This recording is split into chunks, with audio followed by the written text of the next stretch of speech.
और ईरान पर अमेरिका और इजराइल के हमले के बीच एक बहुत बड़ी खबर आ रही है कि ईरानी मीडिया ने दावा किया ईरान की असेंबली ऑफ एक्सपर्ट्स ने देश के अगले सुप्रीम लीडर के तौर पर मुज्तबा खामेनेई को चुन लिया है। रिपोर्ट्स के मुताबिक ये फैसला IRGC यानी इस्लामिक रेवोल्यूशनरी गार्ड कॉर्प्स के बाद दबाव में लिया गया। Mojtaba Khamenei supreme leader Khamenei के बेटे हैं और असेंबली ऑफ एक्सपर्ट्स ईरान में सुप्रीम लीडर चुनने वाली सबसे अहम संस्था मानी जाती है। इस फैसले ने ईरान की सत्ता में संरचना में नए सवाल खड़े कर दिए हैं।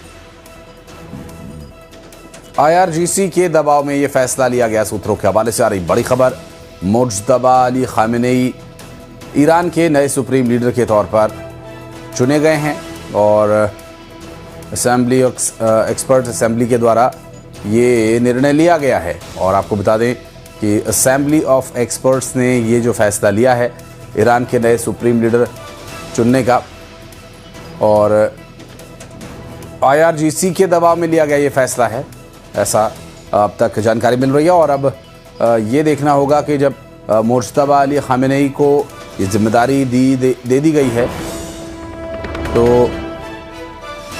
और इस बीच अमेरिका ने तेहरान पर एयर स्ट्राइक कर दी है। मिल रही जानकारी के अनुसार हमलों से तेहरान दहल उठा है और रिपोर्ट्स के मुताबिक अमेरिका के B-2 स्पिरिट बॉम्बर्स विमानों ने IRGC के कमांड एंड कंट्रोल सेंटर, हथियार डिपो, मिसाइल प्रोग्राम से जुड़े ठिकानों को निशाना बनाया और बमबार्डिंग की। आप देखिए तस्वीरें ईरान तेहरान से सामने आई है तस्वीरें।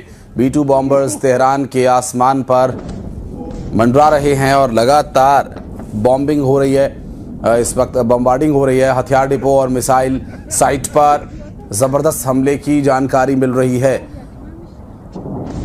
और आपको बताते चले ईरान की तरफ से रात में दुबई में हमले हुए हैं और दुबई में अमेरिकी कॉन्सुलेट के पास ड्रोन से हमले हुए और ड्रोन हमले के बाद आग लगने का भी एक वीडियो सामने आया। जानकारी के मुताबिक ये ड्रोन हमला ईरान की तरफ से किया गया था। सोशल मीडिया पर एक वीडियो सामने आया है जिसमें ईरानी ड्रोन अमेरिकी कॉन्सुलेट को हिट करता हुआ दिखाई भी दे रहा है। ये देखिए तस्वीरें हम आपको दिखा रहे हैं जहां अमेरिका के विदेश मंत्री मार्को रूबियो ने बताया कि कॉन्सुलेट से जुड़े सभी लोग सुरक्षित हैं, सभी की गिनती की जा चुकी है और हमला कॉन्सुलेट की बिल्डिंग पर नहीं बल्कि पास के पार्किंग लॉट पर हुआ था। मतलब है कि ईरान का ड्रोन अटैक अपने सही निशाने पर नहीं लगा तो अमेरिका की तरफ से जानकारी ये भी दी गई अगर ये सही निशाने पर लगता तो काफ़ी नुकसान कर सकता था। और सामने आई ये तस्वीरें आपको दिखा रहे हैं। दावा है कि सोशल मीडिया पर वायरल हो रही ये वीडियो उसी हमले की है। दुबई से सामने आई तस्वीरें। और साथ ही इस बीच एक बड़ी खबर, ईरान की इस्लामिक रेवोल्यूशनरी गार्ड कॉर्प्स का बहुत बड़ा दावा। फॉक्स न्यूज एजेंसी के हवाले से खबर, IRGC ने इस युद्ध के चौथे दिन दुश्मनों के 680 से ज्यादा सैनिकों को मार गिराया है। मिल रही जानकारी के अनुसार दो तस्वीरें अब आपको दिखा रहे हैं। देखिए किस तरह से हमलों का सिलसिला जारी है।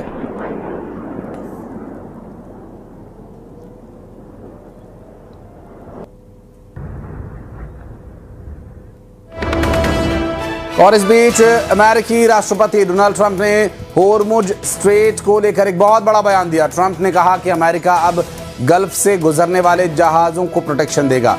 अमेरिकी नेवी होर्मुज स्ट्रेट से गुजरने वाले जहाज़ों को कवर करेगा। इसके साथ ही अमेरिका की तरफ से जहाज़ों को बीमा और फाइनेंशियल गारंटी भी दी जाएगी।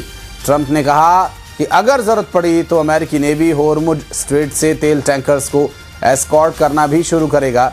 यानी अमेरिका के सुरक्षा गारंटी से होर्मुज स्ट्रेट से गुजरने वाले तेल टैंकर सेफ रहेंगे और तेल की सप्लाई अच्छे से हो सके, इसके लिए तेल की कीमतें कंट्रोल में रहें, इसके लिए अमेरिका ये निर्णय लेने की बात कर रहा है। डोनाल्ड ट्रंप ने कहा कि गल्फ से गुजरने वाले जहाज़ों को वो सुरक्षा प्रदान करेंगे।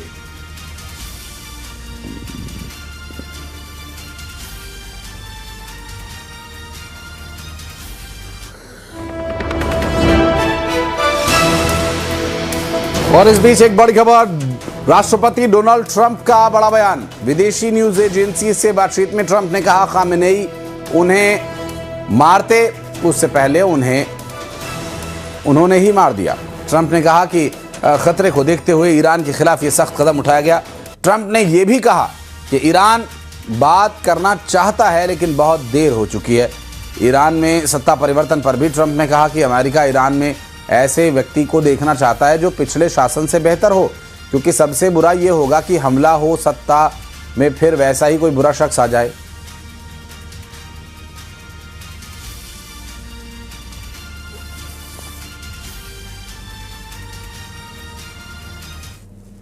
Based on the way the negotiation was going, I think they were going to attack first, and I didn't want that to happen. So if anything, I might have forced Israel's hand, but Israel was ready and we were ready, and we've had a very, very powerful impact. We have them very much beaten militarily from the military standpoint. They're still lobbing some missiles. At some point, they won't even be able to do that because we're hitting all of their carriers. We're hitting all of their missile stock. You know, they built up all these missiles over the last few years. They had a lot of them. They've shot a lot of them, and we're knocking out a lot. I guess the worst case would be we do this, and then somebody takes over who's as bad as the previous person, right? That could happen. संयुक्त अरब अमीरात पर Iran के हमले से जुड़ी बड़ी खबर।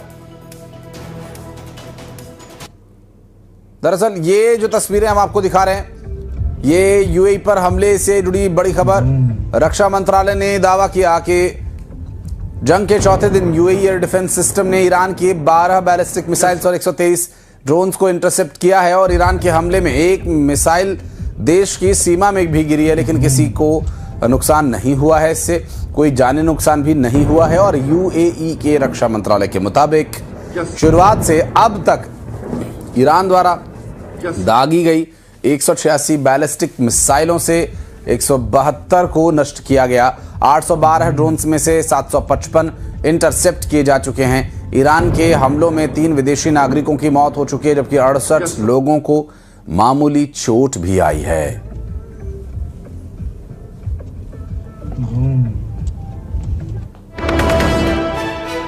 और ईरान की जंग से पाकिस्तान घबराया हुआ है। पाकिस्तान के रक्षा मंत्री ख्वाजा आसिफ युद्ध को पाकिस्तान की बर्बादी का ट्रेलर बता रहे हैं। इस युद्ध को ख्वाजा आसिफ पाकिस्तान के खिलाफ साजिश बता रहे हैं। ख्वाजा आसिफ का कहना है इजराइल ने ईरान पर जबरन युद्ध थोपा है ताकि पाकिस्तान की सीमा तक को प्रभावित किया जा सके। ख्वाजा मोहम्मद आसिफ ने ईरान युद्ध को उनके देश के लिए बहुत बड़ा खतरा बताया। आसिफ ने इस युद्ध को ज़ायोनिज्म एजेंडा बताया, जिसका मकसद इजराइल के असर को पाकिस्तान तक लाना है। उनका कहना है कि अगर ऐसा होता है तो आने वाले वक्त में इजराइल अफगानिस्तान और भारत के साथ मिलकर एक गठबंधन बना लेगा।